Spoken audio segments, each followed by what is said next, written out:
Ang tungkulin ng mga Levitang mula sa angkan ni Kohat.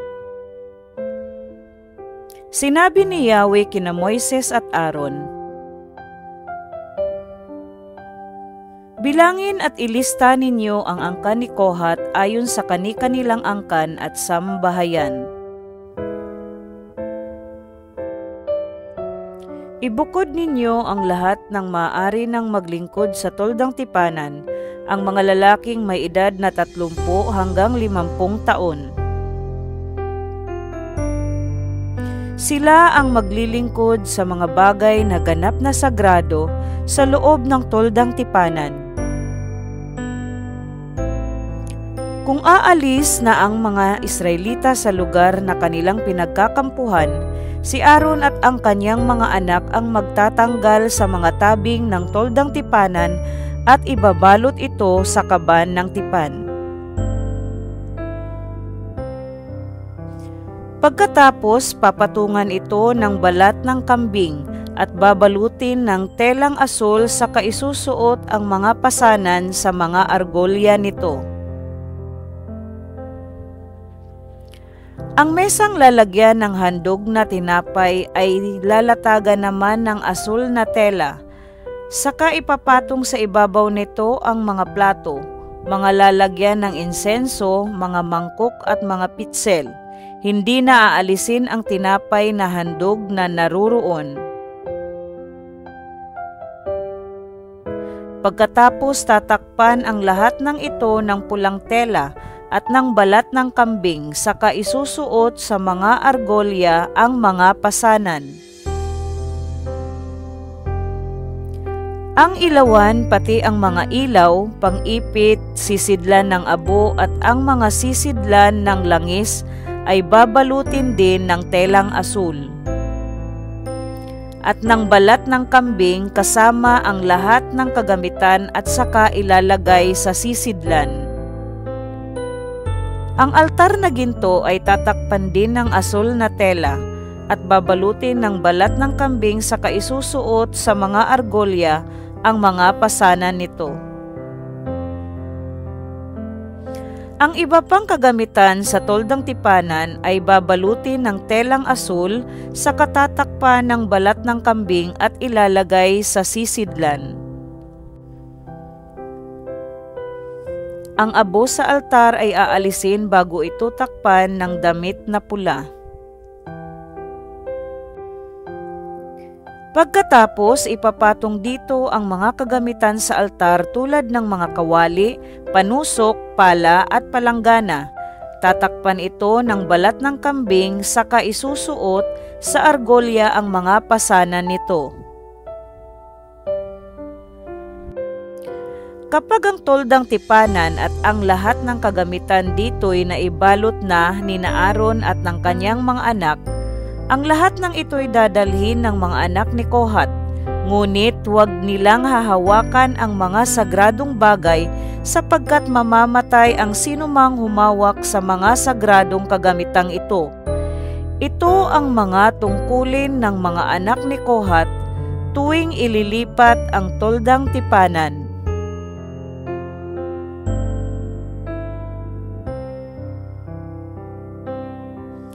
Si Eleazar na anak ni Aaron ang mangangalaga sa langis para sa ilawan, sa insenso, sa karaniwang handog na pagkaing butil at sa langis na pantalaga.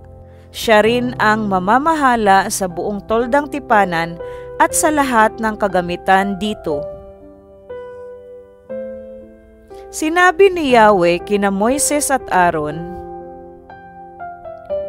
huwag ninyong pababayaang mapahamak ang sambahayan ni Kohat. Sa paglapit nila sa mga ganap na sagradong kasangkapan para hindi sila mamatay, ituturo sa kanila ni Aaron at ng mga anak nito kung ano ang dapat nilang dalhin at kung ano ang dapat nilang gawin. Ngunit huwag na huwag silang papasok upang tingnan kahit sandali lang ang mga sagradong bagay doon sapagkat tiyak na mamamatay sila sa sandaling gawin nila iyon. Sinabi ni Yahweh kay Moises, Bilangin at ilista mo rin ang mga anak ni Gershon ayon sa kani-kanilang angkan at sambahayan. At ilista mo ang lahat ng lalaking maaaring maglingkod sa toldang tipanan mula sa edad na 30 hanggang 50. Ito ang tungkuling ibibigay mo sa kanila. Dadalhin nila ang mga balat na asul at ang balat na yari sa balahibo ng kambing at mga mainam na balat na itinatakip sa toldang tipanan at ang tabing sa pintuan nito. Ang mga tali at balat na nakatabing sa bulwagan sa paligid ng tabernakulo at ng altar, ang tabing sa pasukan ng bulwagan at ang lahat ng kagamitang kasama nito, sila rin ang gaganap ng lahat ng gawaing kaugnay ng mga bagay na ito. Ang lahat ng gagawin ng sambahayan ni Gershon ay pamamahalaan ni Aaron at ng kanyang mga anak.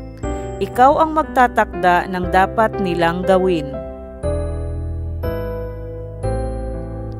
Ito ang magiging gawain ng mga anak ni Gershon sa pangangasiwa ni Itamar na anak ni Aaron. Bilangin at ilista mo rin ang mga anak ni Merari ayon sa kani-kanilang angkan at sambahayan. At ilista mo ang mga lalaking maaari nang maglingkod sa toldang tipanan, ang mga may edad mula sa 30 hanggang 50 taon. Ito naman ang dadalhin nila bilang paglilingkod sa toldang tipanan, ang mga haliging pahalang at patayo, mga patungan ng haligi, ang mga haligi ng tabing sa paligid ng bulwagan, pati mga patungan niyon, mga tulos, mga tali at ang lahat ng kagamitang kasama ng mga ito. Sasabihin mo sa kanila kung ano-ano ang kanilang dadalhin. Ito ang tungkulin ng mga anak ni Merari patungkol sa toldang tipanan. Gagawin nila ito sa pangangasiwa ni Itamar.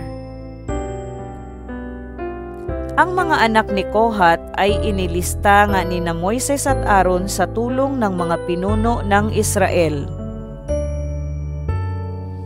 Ang nailista nila na makakapaglingkod sa toldang tipanan mula sa 30 hanggang 50 taon.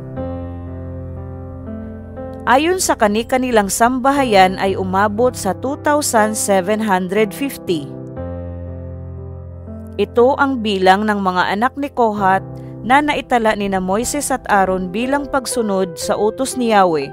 Ang mga ito ay tumulong sa paglilingkod sa toldang tipanan. Ang bilang ng mga anak ni Gershon ayon sa kanilang sambahayan mula sa 30 taon hanggang 50, sa makatuwid ay lahat ng maaaring makatulong sa mga gawain sa toldang tipanan ay 2,630. Ito ang bilang ng mga anak ni Gershon na naitala ni Moises at Aaron bilang pagsunod sa utos ni Yahweh. Ang mga ito ay tumulong sa paglilingkod sa toldang tipanan. Ang bilang naman ng mga anak ni Merari ayon sa kani-kanilang angkan at sambahayan mula sa 30 hanggang 50 taon, lahat ng maaaring makatulong sa gawain sa toldang tipanan ay 3,200.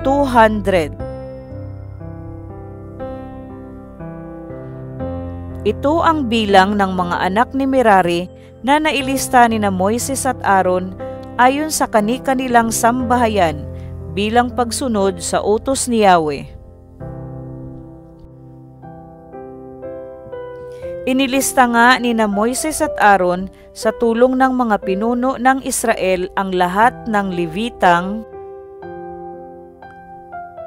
makatutulong sa mga gawain sa toldang tipanan, sa makatuwid ay may edad na 30 hanggang 50 taon.